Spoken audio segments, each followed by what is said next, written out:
Welcome to Secrets from the Saddle podcast. I'm Sylvie, your host, fellow cyclist, bike club founder, cycling coach, bike race junkie, just truly super passionate about cycling.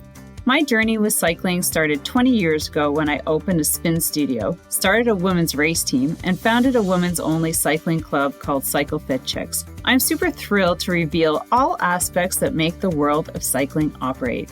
I'm so excited to be able to bring you interesting people from around the world, pro cyclists, recreational cyclists, coaches, event organizers, bike shop owners, everything and everyone you need to know or ever wondered about when it comes to cycling. I know you'll enjoy this episode.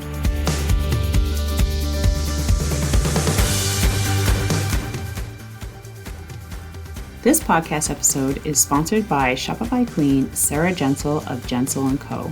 Do you currently have a Shopify site selling products or services that aren't performing as well as you're hoping?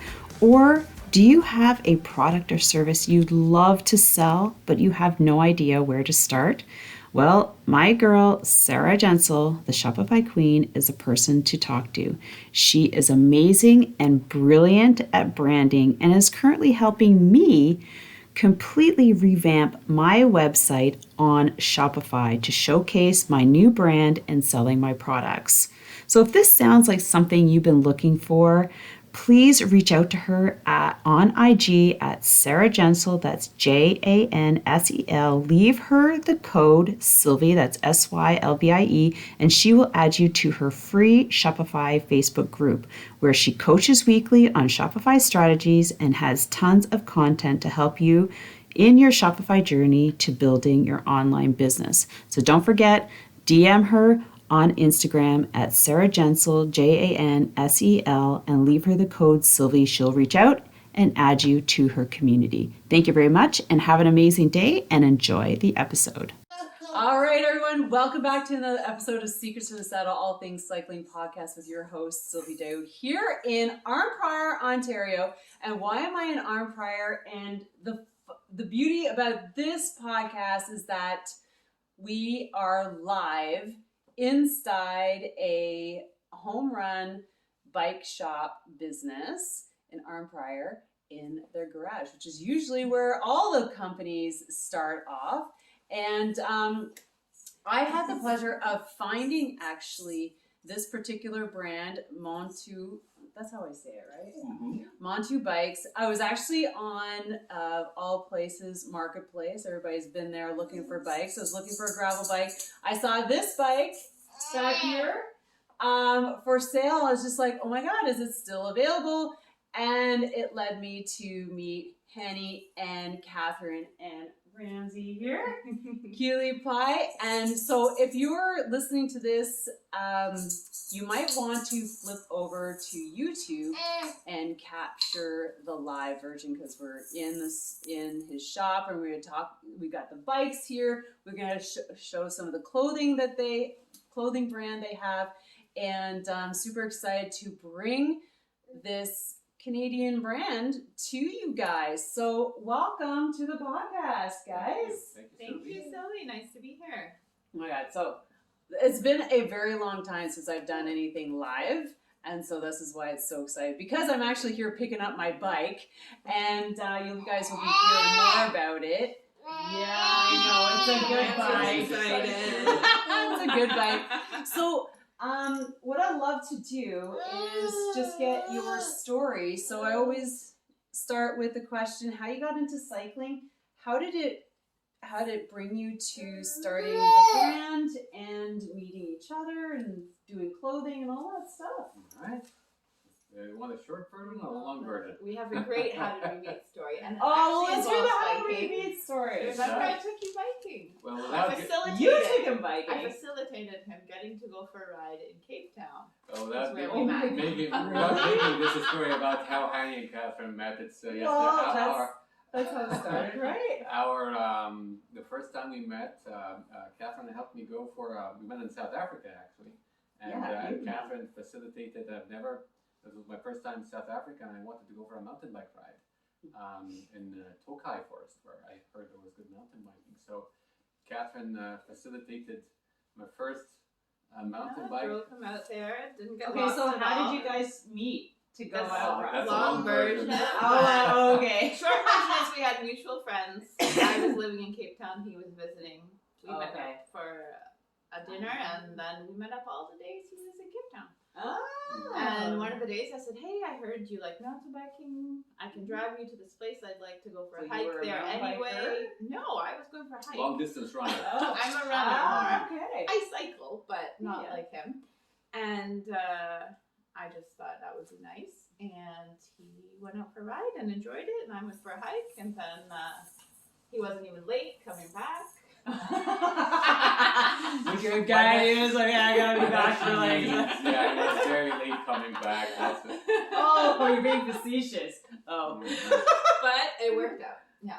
Yeah, So, all of a sudden we're married and have 2 kids. Yeah. There you go. Like an arm fryer. There you go. An arm fryer. No, like how does it go from like South Africa to arm fryer, Ontario?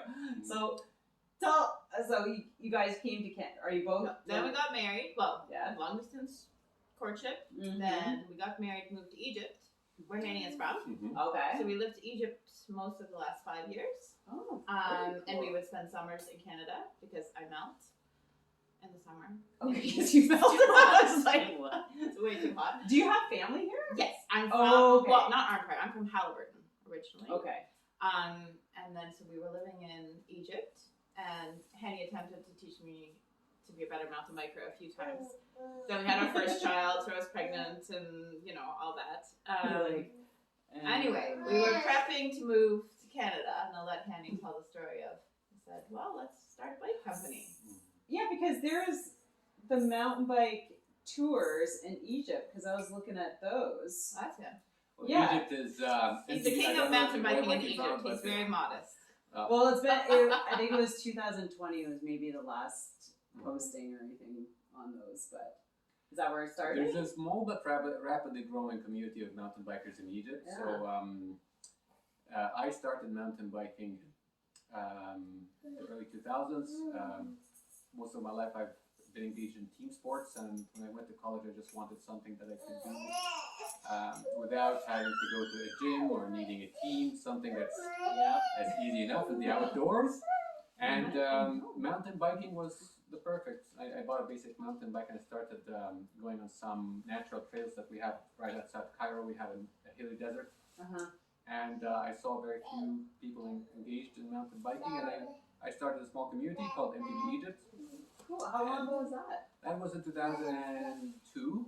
Okay. And since then, it's been rapidly growing. And mountain biking is comparatively small, like it's a niche within cycling in its own. And in a country like Egypt, where access to cycling equipment and good mountain bikes isn't as easy as say in Canada or Western Europe, young people have a harder time finding either people to you get involved, like clubs and communities to get involved with, or the proper equipment.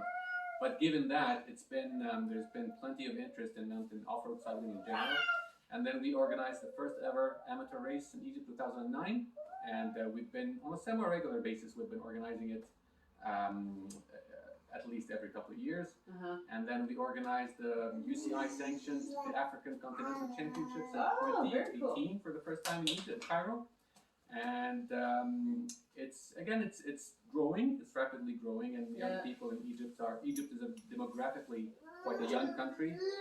Most of the population is under the age of 30, and Really? Well, but about 50% is under 30.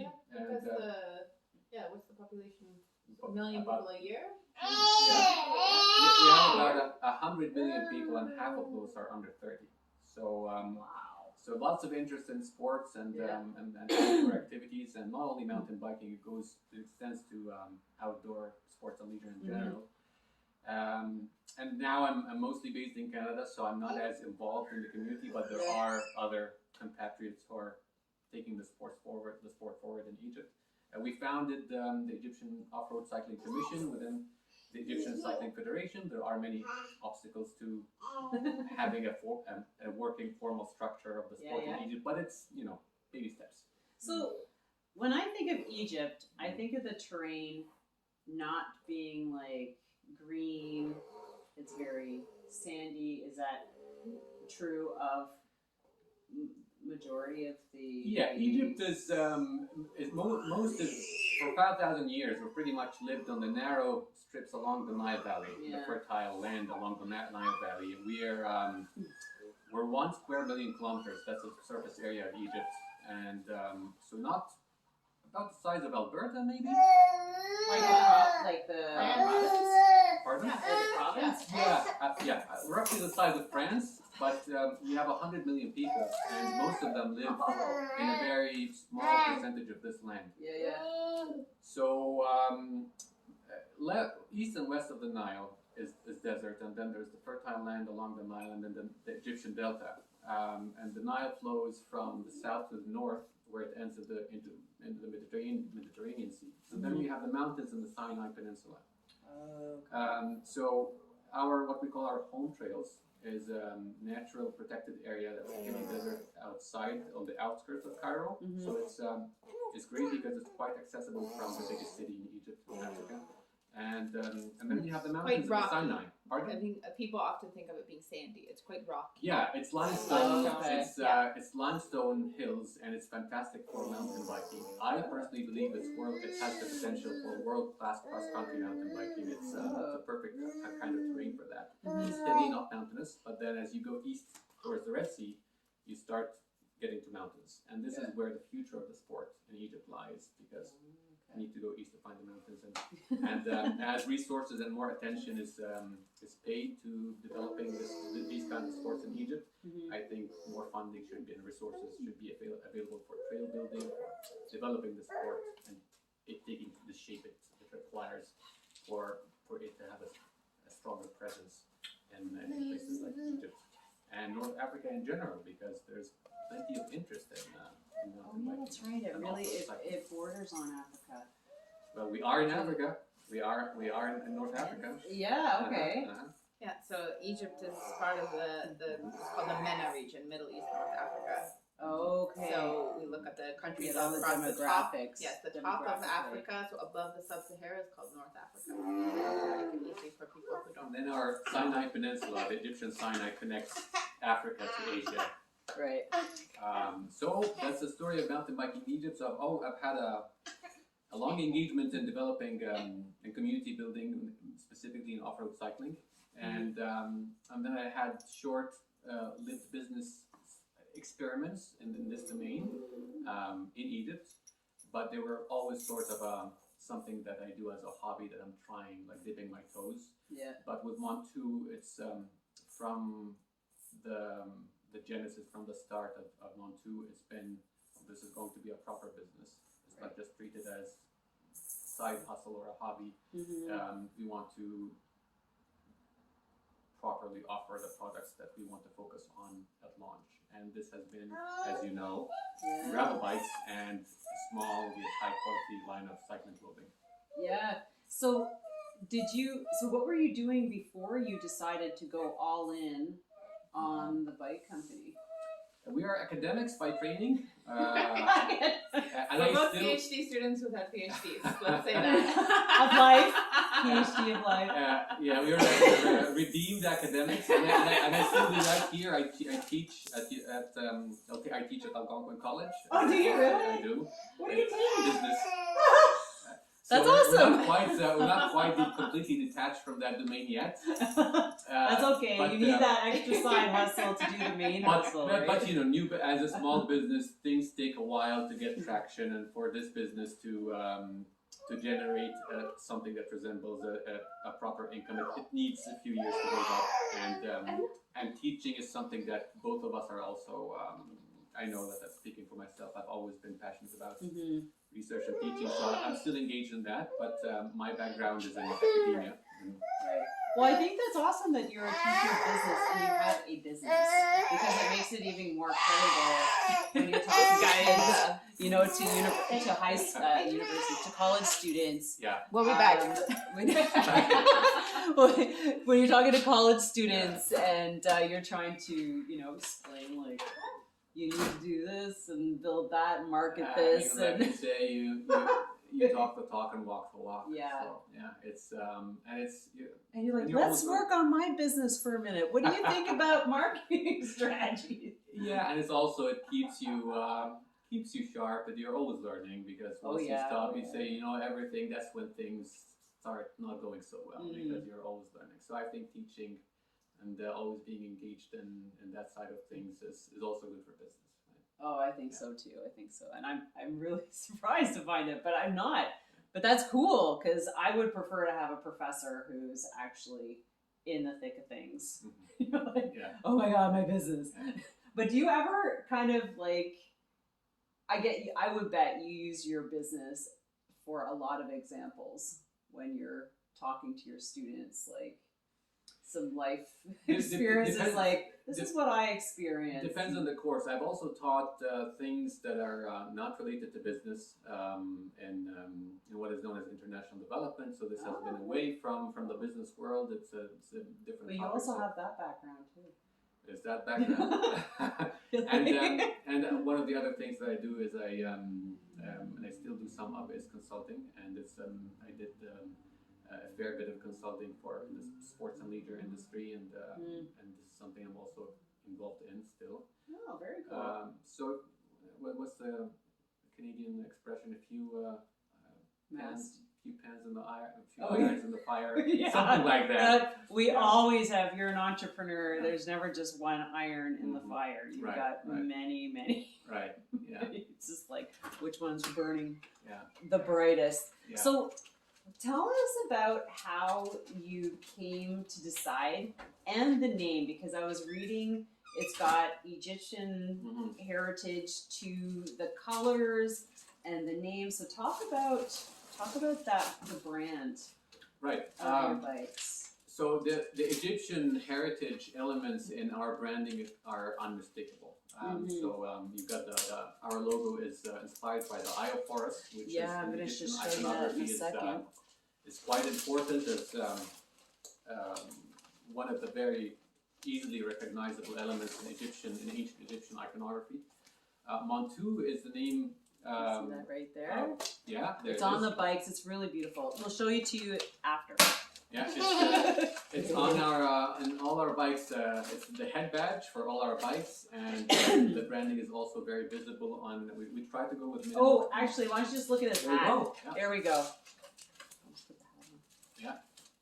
Right there. And MONTU is an ancient Egyptian deity. Oh, I love it even more. I'm going to try to not knock over your phone. I want to credit my dad with the idea. With the seed of the idea behind the name MONTU, because we had a family meeting when we were first establishing the business, and I had a brainstorming session with my dad, and he was very excited, as he always is, very supportive of these things. Awesome. And this was one of the ideas that was I credit my dad with coming up with, and it stuck because it rolls off the tongue. Yeah. It's very Egyptian, and it just worked. I loved it, and we went with it. And then we had to find something that would also be easy in English and in French. Yeah, we started in Canada, so and then checking, does this mean anything? And does everybody else have it? Yeah. So So what does it mean, MONTU? It's an ancient Egyptian deity, ancient Egyptian god of vitality and resourcefulness. Yay! And people can cyclists. read it. Yeah. Cyclists, vitality. And makes sense. When we started MONTU, we were in Cairo, and we actually started with a clothing line because we wanted to have an Egyptian-made line of cycling clothing for many reasons. We wanted to have something that is, there's a long history of Egypt being a leader in the textile industry, but we export a lot of raw textiles. This is not made in Egypt, but now we have long a few. Story. One day it will be. One day. So so continue on with your. So we've had cargo shorts were actually prototyped in Egypt. The cargo bib shorts, and then we've had a few iterations, and now we offer a few because this is one of our best-selling pieces. The cargo shorts that you have there. This is all right, everybody, you ready for these shorts? I can't wait to slide these on. This is probably the founding piece of MONTU, were the cargo bib shorts, and we didn't come up with cargo bib shorts because now there's many companies offering this, but we think like why did it take that long for people to start putting pockets on bib shorts, They're right? Fantastic. Because I have a pair that are really tiny, and now I guess they've just been, because they're shorts. It is for like a little tiny. So gel. so we prototyped the original bib shorts, the cargo bib shorts in Egypt, and we actually produced the first batch in Cairo with the assistance of a local manufacturing partner, along with a long history and apparel business. At some point, there are a few obstacles to actually getting the clothing because of the global supply chain when it comes to fabrics and textiles. But Does that have anything to do with COVID, or is that before COVID? Especially during COVID, it's been complicated. So we have been selling a bit that was produced in Egypt, selling it. Yes, so we actually have stock that is being produced in Egypt for local sales. Okay. And Canadian, we have manufacturing partners in Europe, in Eastern Europe, as well as in Asia for clothing that comes to Canada. Great. At some point, we would like to have at least one piece in our lineup Canadian made, but this is a different set of questions. We'll get to it when we get to it, but right now, the clothing is either made in Europe or made in Asia or made in Egypt. Oh, okay. So I'm like, not mine in Egypt. So it'd be like. You have to come to Egypt for the mountain bike tour, and then you get the Egyptian. But is that still on? Well, if Hani's there, he'll take you on a tour. Oh. No, it's not really like you can't really register for it. No, But you're the one who would have. I don't know if that's the one you're talking I about. don't know which You had a mountain bike website tour, that but had mountain if bike you go to guiding. MTBEgypt.com, that's our community. That's the Egyptian mountain biking community, and one of the things that we do. But it was like a beginner level, or it was like a 1 week bike tour course. I don't know. I was just. There are some companies that will offer tours, but most of them are for people very new to cycling. What we have done is actually on a limited scale. We've offered visitors to Egypt guided, but visitors are key mountain bikers, actual mountain bike tours. Of course, you want on our trails. Yeah, But, you don't want to get lost out there. But because it's a community, it's not a business. It's something that we've done on an ad hoc basis. But then one of the things that we still do is we do a regular beginner's course.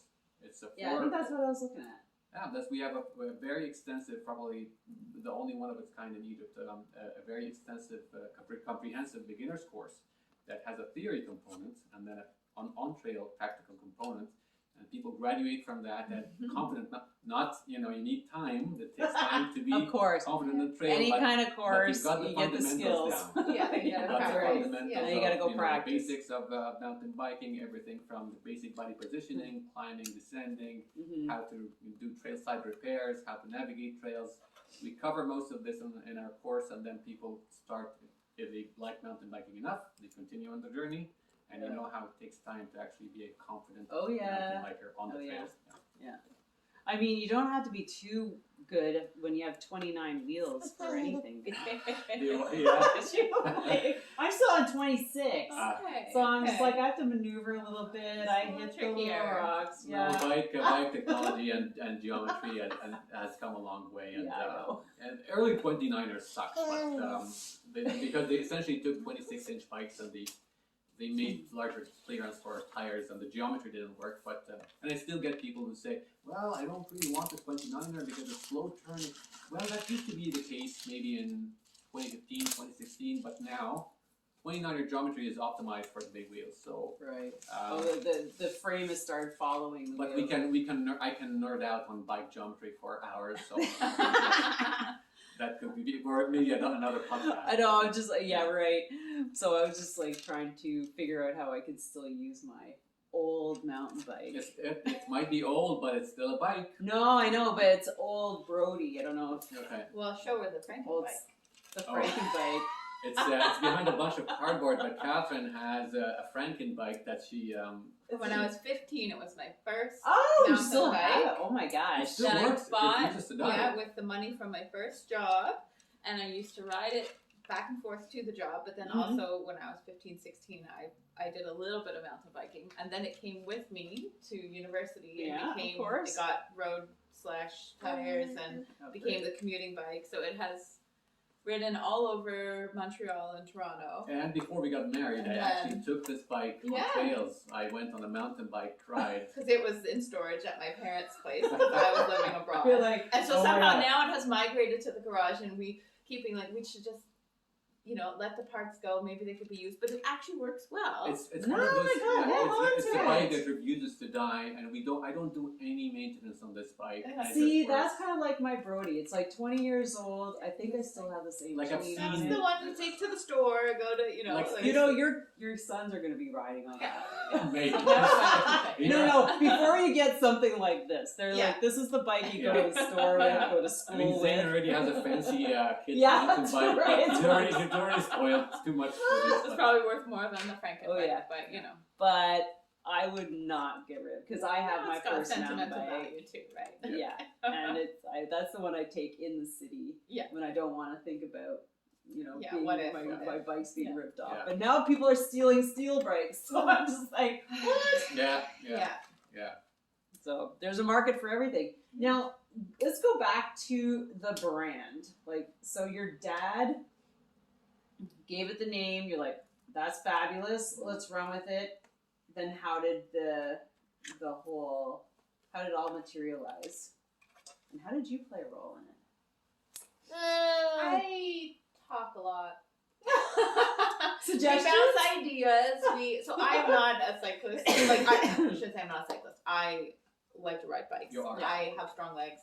I'm a runner more than a cyclist. But now since I've those been endurance legs. Yeah, we go riding. I like riding.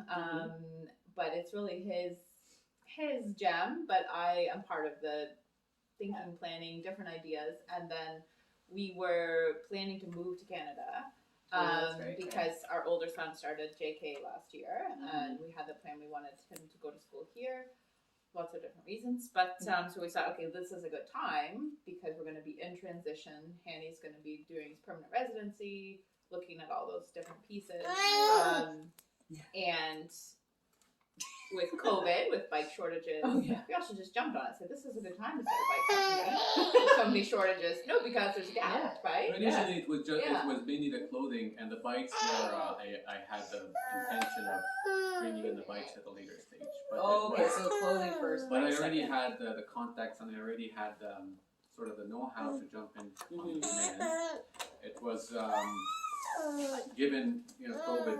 With the demand that came to the bike industry that's unprecedented, came massive shortages. So finding the parts to put on the frames. But we eventually managed to secure what we need to offer, what I call the stock build. But I just want to go back to Catherine's role because she's very modest. I get caught up in I get tunnel vision sometimes. I get caught up in the technical details and the group sets and the build kits and the paint schemes and the tiny things and. Which is important. I think of maybe the bigger, but Catherine is big picture, and that's very important, especially in the foundational stages of any business. And having that balance between us, we help each other. It's complementary, right? So because you can't spend months on end trying to come up with the perfect. Build. Just have sometimes. Pick one, go. Here's what's offered for this season, and then next season we might do something different. Yeah, right. So eventually we secured in our first season we secured what we needed to start offering what I claim to be the most affordable carbon gravel bike in Canada right now. I know. I have to say, when you say affordable, I don't want to downplay affordability because I think I've got great quality in the price that I paid. But what I was looking at was twice the amount. So keep in mind that we started this podcast by saying that this is in a garage. So this is the only reason we're still not making full transparency, and there's no shame in saying that we're still not making money. It takes a while for new businesses, and you have to have that. It's a marathon to use an endurance analogy. And the only reason we're able to offer these bikes at this price point is that our overhead is fairly low. Right. We are operating out of our home. I hate conventional marketing, even though it's important. I like engagement with actual riders, with people that you already know, that we try to engage with local gravel events, and we're sponsoring a young elite mountain bike racer from Halliburton, and he's on a mountain bike. We don't have the resources to do everything we want to do right now, but our current goals is to focus on one model of gravel bike, one mountain bike, with a few options, and a small yet high quality line of well thought out cycling clothing, including options for men and women cyclists. Yeah, I think to keep it simple is the way to go. If you make it too complicated, then you just have like 2 colors, awesome. You know? Yeah, I mean, there are companies that focus on the aesthetics of the clothing, and they offer, like they say, we have this new drop with this new colors are nice. I love good color. I love a good design, but we really focus on the functional aspects of the garment. Like once we choose a good endurance chamois pad, a good fit and feel on the That's body. gonna be important. Yeah, you'd be surprised how long it takes to feels develop good. the proper package depth. Well, no, I was just a second. I can definitely put my whole phone in You here. can put a phone in there. First of all, that's the most important thing, as we all. You can even on the man the tailoring is quite different, but even on the men's version you can fit full beer, like half a liter beer cans. Oh, and then a phone. Hello, beer cans. Tried and tested last summer. Tried and tested. So we focus on the functional aspects, how the garment fits, how it's tailored, how comfortable it is, and then we see, okay, maybe we should offer a couple of colors, but we don't have the resources to offer a million different black colors. is good. Yeah. And then focus on. We have navy blue coming. I said that. I was going to say, Or you navy say blue. that. The navy's coming. Navy's Black coming, pockets. yeah. Looks cool. Yeah. And we have a few jerseys. We have a few different cuts for the cycling jerseys, and we Did have. you see the teal one? Yeah, I think I picked this one. Or I mean, we have a few things now. Yeah. We have a pair of nice bib tights for we call it 3-season bib Look at the tights. stitching, everybody. It's the same color. The details matter. Details The matter. zipper garage there, prevent any chafing. Yes. This is back from the days way back when I worked for the Lemon in retail. Oh, jeez. Yeah. So the zipper garage is key. The flat seams are key. You know what? Because I do have a shirt, and they use I want to say rubber, but it's like a around the zipper. Yeah, but it picks on my neck. It's those little things that it's like It's not rubber. It's like fishing wire, but it's like heavy duty yarn. Yeah. Yarn. And it just, I don't know, it's cut there, but it picks right at my neck. And I'm just I try and chew it off. But then I'm just but this is so nice. Yeah, I mean, it's you see the thing with clothing, things that you put on your body, like cycling clothing and shoes. It's I've used $400 shoes that I can't spend an hour in this shoe because it just doesn't work for my feet. So clothing and shoes are very personal items. Yeah. There are $400, $300 pairs of bib shorts. They have good changes, but everybody's bum is different. It's not going to work for everyone. So it's also a matter of experimenting with things that work for different body shapes. And not everyone, you can't please everyone, but you can try to offer a diverse enough product line to match different needs, right? 60% of the population. Yeah. Oh, I love these. So tell us a little bit more about the design. Like just going back, we can just sort of focus in on. I was because the cassette. So I mean, just the whole setup of bikes these days.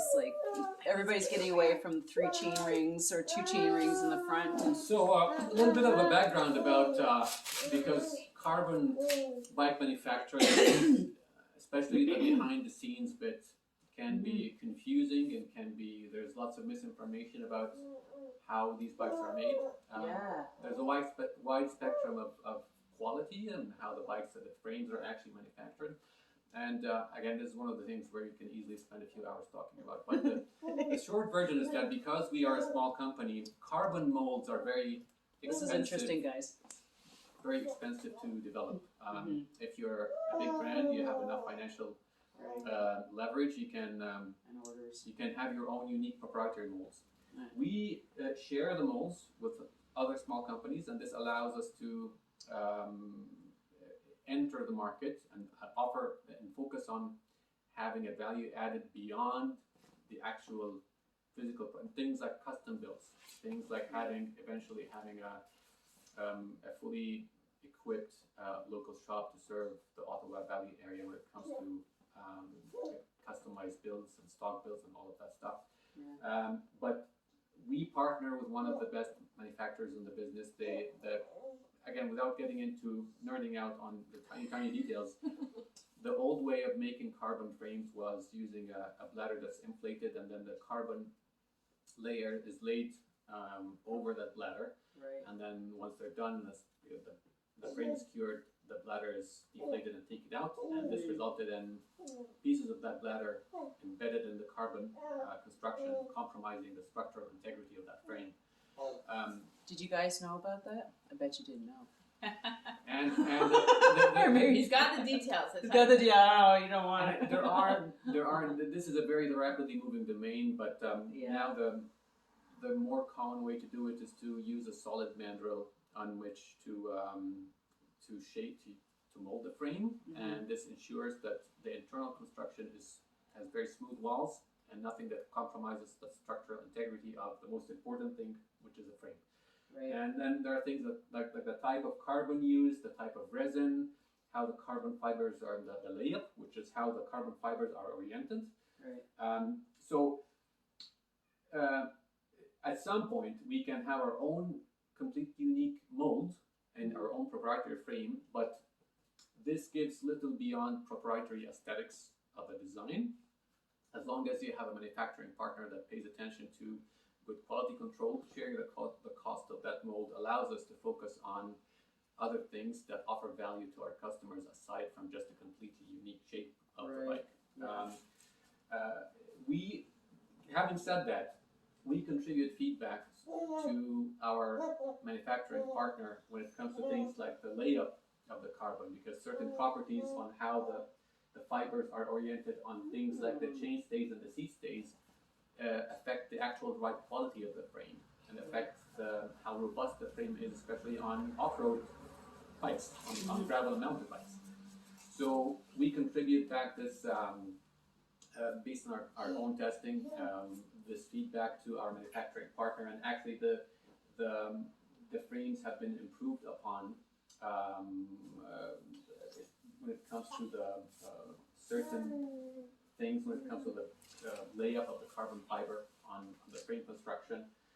But when it comes to things like the tolerances of the bearing bores, when it comes to the clean construction from the inside walls of the frame, this is on par with bicycles that are much more expensive. And we offer a 2-year warranty against manufacturing defects in Canada, and this extends to our frames as well as our carbon wheels.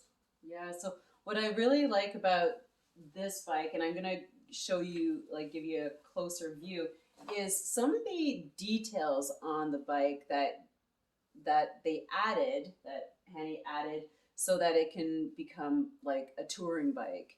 You could put panniers on it, which I was like, and I have to show you this. The top tube that has the bolts on it. Let's just go over here. So these are two identical bikes, save for a few details. So you've got the... Oh yeah, you got it over there. So, this is I'll show you it here. This is the direct mount bolts for bags. Is that accessories. not cool? I don't think I've seen another. Well, they are on the market on many bikes now. So okay. This is an example of a direct mount. This is a custom made bag that bolts directly to the top tube. Right. And then the frame has multiple accessory mounts for touring and bike packing. So you've got 3 sets of water bottle cage bosses. I noticed that you got 3, so you can decide what space you want. Because That's great. If you have frame bags, you can then adjust the location of the cage where you want it to be, lower or higher. And then you've got 1 set on the bottom of the down tube. Oh. And then right here. Right. And then you have 3 accessory mounts on each fork blade, and you use this to mount everything from additional bottle cages to you can carry a ultralight tent in a cargo cage. Right. So what I would personally use them for, I have some bike packing intentions, pending family plans this Me summer. too, potentially. Maybe not this if year. If that happens, I'm going to set these up with some bike packing Taking the equipment. 5-year-old with the bike trailer. See you guys later. Yeah, we see that. You got a couple. We actually set these bikes up with people who have, like us, have kid trailers. We set them up Right. with a trailer with a through axle hitch for the trailer. But then you have full mudguard mounts as well, and pannier mounts. You know, it's funny because like I spent so much money on mud guards and I never put them on, and I have some at home and I'm not even sure that'll work. I'm not sure. This is a standard mudguard mount, and you can also use it for touring or bikepacking accessories. So, and this frame in size medium weighs under 1 kilogram. So you can race this bike. You can build it up as a tourer or a bike packer. I will be racing this bike. You'll be racing this bike. It takes 1 buy, as your bike is built as stock build. We offer it as a 1 buy build, which I love. Or if you want a more conventional 2 buy, this is a narrow wide chain ring. You can build it as a 2 buy, and some of our customers opt for 2 wheel sets to use it as the pulls double duty as a road bike or as a gravel bike. Yeah. And we offer our own carbon wheel sets as well that do save a chunk of weight off, rotating mass. If you're the dollar per gram, spending money on any carbon upgrades is usually best put in carbon wheels because it's rotating mass. But then you get the carbon stem, the carbon seat post. This all comes on the stock build. Yeah. We do offer a few upgrades, but mainly the carbon wheel sets. Yeah, yeah.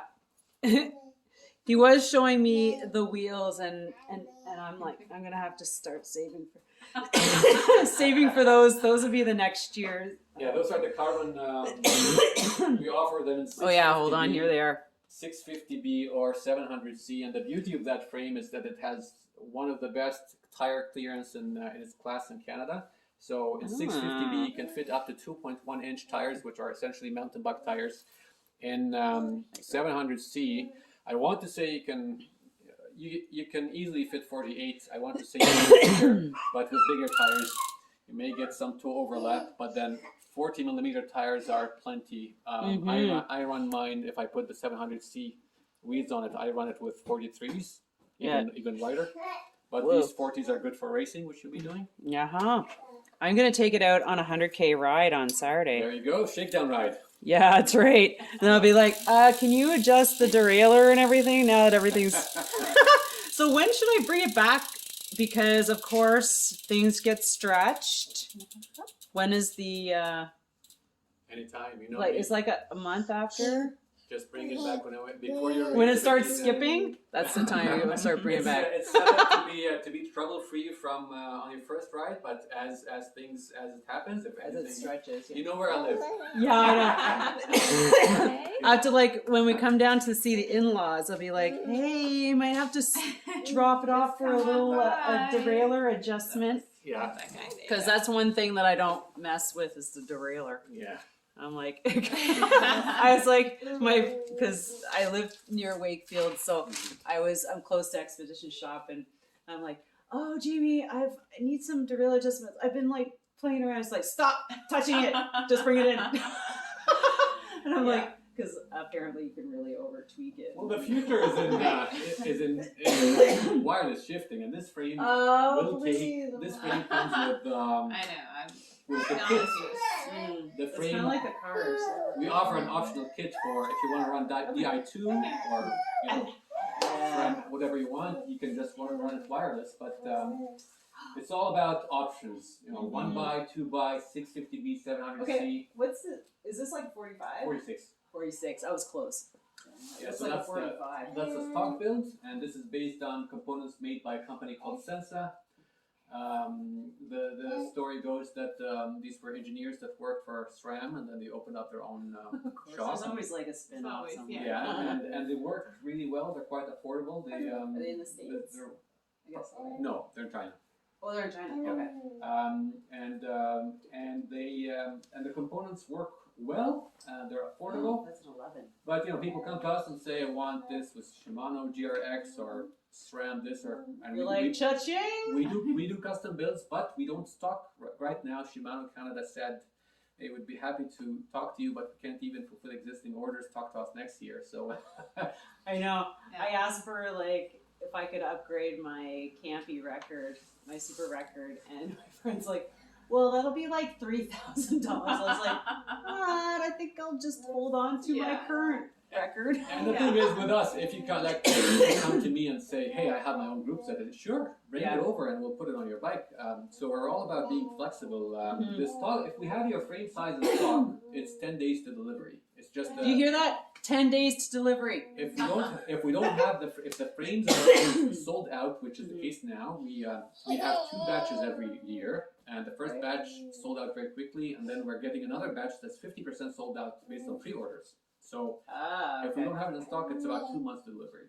So that's not so bad. So if you're taking orders right now, which sounds like you might be, then you guys can get in touch with them and put your order in, and you won't have to wait a year like some people. The anticipated deliveries. Some of our customers July, came to us, like people, we've shipped bikes to BC, and people said, we've been waiting for our bikes that we've been promised from this bike shop for 10 months, and we're able to, deliver. And again, it's a difficult time for everyone when it comes to component shortages, but the stock build, again, if we have the frame in stock, it's just a matter of building up the bike. I know. I had to wait for my handlebars. This was out of stock. I know that was out of stock. A full 2 weeks. I have to wait for my bike because I don't have any handlebars. So, and Hani, are we potentially, so if the order that's coming in July, if that were to sell out, would we put another order in for the fall? Yes, I mean, bike orders taper off closer to the fall, but if people want, Not these days. we again, being a small company, we have to forecast our financials. So we sold out the first batch quite rapidly. The second batch is almost half sold out. And so now, when you say the batch, like that can be any size, right? Like, or taking specific size orders. If you get in touch with me early enough, you can pick your color, you can pick your size. So if say the batch gets here and not all of them are sold based on pre-orders, for which we take the 50% deposit, then it just depends on what we have in stock. It might be. We have 2 colors. It might be a green bike, a blue bike. We might not have your size on stock. If we don't, we'll get you the bike you want within 2 months. And what if you're made of money and you want your own color? Oh! Tell us about that, Hani. Don't worry. Are you not taking custom color? We are. I thought this was very proprietary to you guys. No, it's a common practice. I'm not supposed to say that. It's just it will extend. Told me I could have my own color one day. That's all. I want. You know what? We offered this option. It's a $350 option, and some people might want it, but I want us to have a certain DNA. Yeah, that's what I mean. Like, and I'm biased, but I like the colors, and so far people have commented very favorably on the green, the MONTU green, and the Egyptian blue that we offer. So I don't want to offer. It's Egyptian blue. No, I thought we might have a selection of five colors that we pre-selected, but those would be by order, right? So that would be a surcharge that people would choose. But they're also, we'd like this to be connected to the soul of MONTU. Yes. No, we would select the colors like we selected these. Exactly. But then those wouldn't be right now the in stock. Yeah. But if someone wanted to say, I really like that red that you picked, but it would be an additional charge for it. Yeah, and if down the road we might have 5 colors. Last season it was our inaugural season. It was you can have your MONTU bike in any color as long as it's green. This season, this green, and then this green. But you can have it in the mountain bike, in the gravel bike, or do you have a road bike? No, it's just the 2. We do have a road bike. It's currently sold in Egypt actually, and it's red. It's nice. It's a nice red. I bet kind you of like your like, jacket a little bit, but so red is a very high. It's red with white decals, and this is actually more of a cool. Nah, see, if I had known that, you probably would have problems. Well, you can trade in your bike. Here's my old bike. I want the new one. No, but red is very likely that to be our next color in the next season. I would have said because red is just like the cat's meow. For me, anyways. Yeah. Okay, good to know. Yeah. Good Some to more know. market research. Yeah. There's got to be like an Egyptian red. I'm sure there's like blood There red. is. There is. The ancient Egyptians were quite particular about their color palette. There's the royal color palette, and among which there's the Egyptian blue, there's the turquoise, which is in our company and our branding. Like your hat. It's one of our key. Yeah. Oh, yeah. So we try to keep. We try to select from this palette because it's very nice. Yeah. All right. So for our listeners, you can still put in your order for blue and green. Sorry for the color. But in the future, like you said, maybe there's trade-ins. I don't know. But so where can everybody find you? We are if they want to make orders or they want to inquire and follow. MONTU.cc or MONTU.ca. This will take you to our website, and you can either order direct. We prefer to initiate an email, at least call us or email us about the bikes. For the clothing, you can directly order from the website. If you have any questions about bike sizing, bike options, clothing sizing, shoot us an email. There's a contact form on the website. Yeah. We reply very quickly, and we offer a no commitment bike consultation before purchase. So people who are not sure many people come to us and say, this is my first bike, this is my first gravel bike. I know, I bet you there's lots of that. So we have a free and no commitment one-on-one call with them in which we establish what they want to do with the bike and how they want it built, and then based on that we offer recommendations, and there's no commitment even if you end up not buying a bike, no problem. Right. And Hani is also humble. One of his visions with this company is also that we would be able to provide that type of service and that actual time and energy and conversation that because people need that when you can buy a bike anywhere, but what's important is that connection and ability for people to be able to actually talk to somebody, because these days that's also really hard to find. So in a big market, that's something that we try to provide. It's true. That was one of the things, like when I reached out, I think I got an immediate response, and then I think I called to talk about the bike and the price and all that, because I found it very, very helpful to talk to somebody. It was actually kind of nice, and I know a lot of people prefer to be able to chat over just. It's such a specific thing, actually. I want to emphasize what Catherine said, because if you go to Eurobike or any North American bike show, there's many new businesses that are offering bikes and different kinds of bikes. So entry to the market has become easier than it was 10, 15 years ago. However, the extent to which these brands survive, anybody can sell a bike. Anybody can, you just get to know a few things about the backstage of the industry and you can bring a bike to market. But again, like Catherine said, the value added goes beyond the physical product of the clothing or the bikes, because people, especially people who are new to cycling, and one thing that COVID did is that it has exploded interest in cycling in a way that is unprecedented, and many of these newcomers to cycling need information more than anything. What kind of bike? How do I get, what size do I need? Right. What are the clothing options? How do I choose? What are the different drivetrain options? Should I get one by or two by? What kind of gearing do I need? And there are some fantastic bike shops, but I have personally, before I started MONTU, and even now, I walk into a bike shop and then I know what to look for, but most people want questions answered. And this is one of the things we try to do with MONTU is give information before we sell anything. Because you can buy a bike and the next day you're not happy with it because it doesn't fit you, or the gearing is wrong, or you have buyer's remorse because you are not getting the information that you need. So this is one of the things that we want to have integral to the soul of MONTU. Yeah, and knowing just that they can contact you reach out with questions and Absolutely. stuff. And, That's what I love. And we don't have right. At retail location is in the works, maybe in the next few years, but people can come visit us by appointment. You should just They can make see it the here. baby. That's great. And see the baby. Totally focused conversation. There's no interruptions. They're not going to be a whatsoever. baby by then. Get the whole experience, you know. Yeah, I think also important to point out, because someone might be watching and say, well, that's great, which is part of you say, what's my role?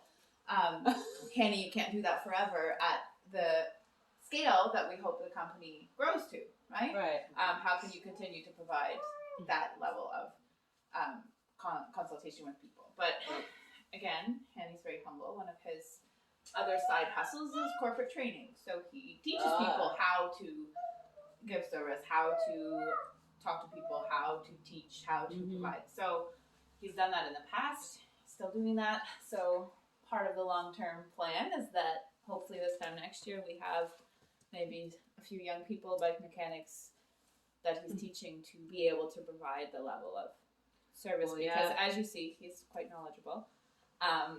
Yeah, and they're hard to come by. So recruiting someone and actually taking them under your wing is going to be very hard to find, and keeping them after. Or we're growing our own as well. That's true. Seriously, that's why you might need a couple more. Hopefully, I'm not trying to push cycling on them at all, but we'll see how it goes.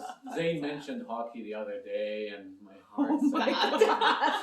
Just say no. Just say no. My husband grew So up. you can play hockey if you ride your bike there. Yeah. Woo! Put the equipment in the Because panniers. if it's anything like his mom and dad, he'll be very stubborn. If I try to push him too much into the direction of cycling, he'd go the other way. So I'm not careful with that. I know. My husband grew up AAA hockey, blah, blah, the whole thing in this area. And he's just like, right now, he's like, that's one thing my kids are not doing. Is hockey. So we're just like, no to hockey. You can do anything else.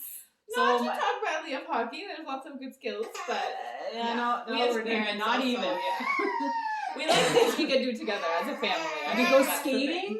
Yeah. That's it. Yeah. And Football. That's what he's going for. Yeah. Unrelated, but maybe related to what we're discussing in general. Family? Scaling up, or No, but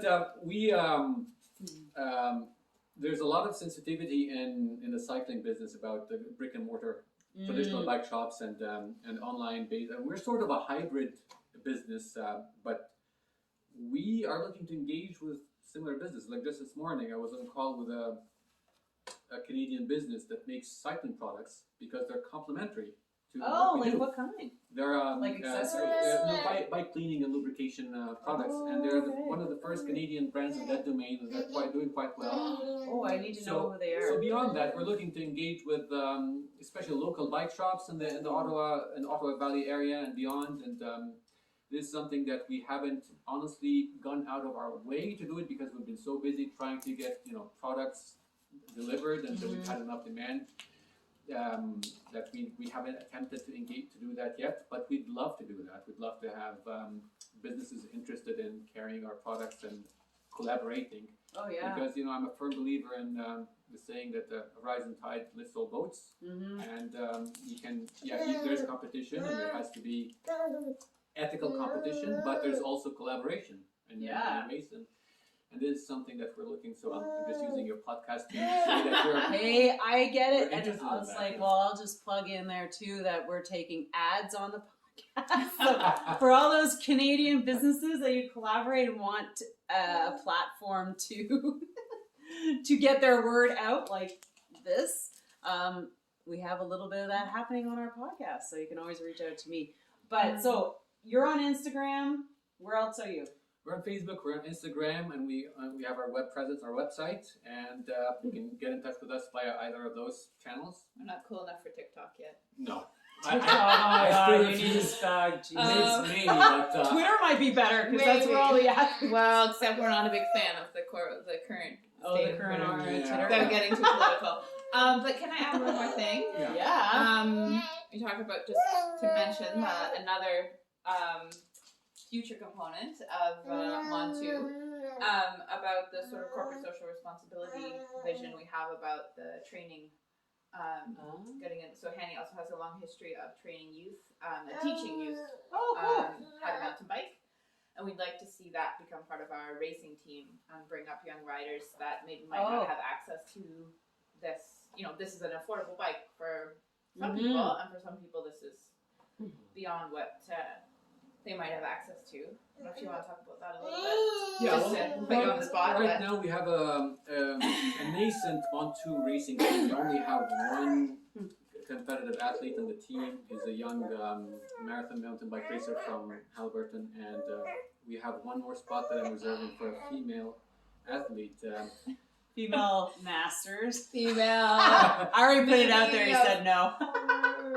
And we would also like to give that opportunity to someone who might not necessarily have the privilege or access to that otherwise. So we have that, and this is I think going forward as we have more resources, we're trying to expand this opportunity. So it's an open call to. But this is a great spot, like Arnprior. I don't know what the what cycling's like for the youth around here, but there's lots of opportunity here to build. So we're trying to look like a youth group around a little bit and see what the as we just moved here a year ago, right. And our children are quite a bit younger, so we're not so tapped into what that looks like around here. But that's part of the plan. It's a long list of things we have, but we would like to get more involved in being able to do that, because coaching is something that's important to both of us. Mm-hmm. Yeah. Wow, well that's definitely an area that's going to bring great joy for you, especially when they start getting bigger. Because I just joined the OBC, but they're one of the larger cycling mountain bike groups, and they just started. But they're in Ottawa. And as a parent volunteer, getting back on her mountain bike, I'm like, this is perfect for me. No stress. I can learn some skills and be with my kids, and hopefully they so if there's somebody that doesn't have to be from Arnprior, but from the region, we're looking for someone. Yeah, it's a good place to start. I mean, especially around here, because I'm sure there's a need. Even small communities to build up those youth groups. So, well, this is awesome. I just want to thank you guys, and I want to thank our listeners for tuning in. I hope that you love visually seeing. I'm just going to showcase this mountain bike, because honestly, sitting beside this green chair, I just love it. There you go. Anyway, but I love the color, and I'm going to give you a little close up there of Hani and my bike. So you'll be seeing me on the bike, and make sure that you're following on Instagram and Facebook, and also go to their website. And if you're still looking for a gravel bike, they're still taking orders for June. We are. July. Thank you very much, Sylvie, July. for orders. You'll get it before the end of summer, which is good, because that's what we're all like, I want my bike now. Yeah. It's like, nobody gets their bike now. If you order soonish, you'll get it in July. If later, you'll always get it in about 2 months delivery. But thank you for having us on your podcast. We appreciate that. I love it. Well, we tried to participate. Well, for the distraction, it'll be like half the listeners love the baby, and half the listeners will be writing comments it's be interesting. was this baby on the podcast? Get that baby out. The baby's part of the business. We have to understand that. As parents and entrepreneurs, the kids are always part of it. And with that, thanks everyone. Thanks for listening. Make sure you follow the podcast and you join our cycling newsletter. Link in the bio or in the description. And also all their social media links will be there as well. Thanks a lot, everybody. Have an amazing day. Bye.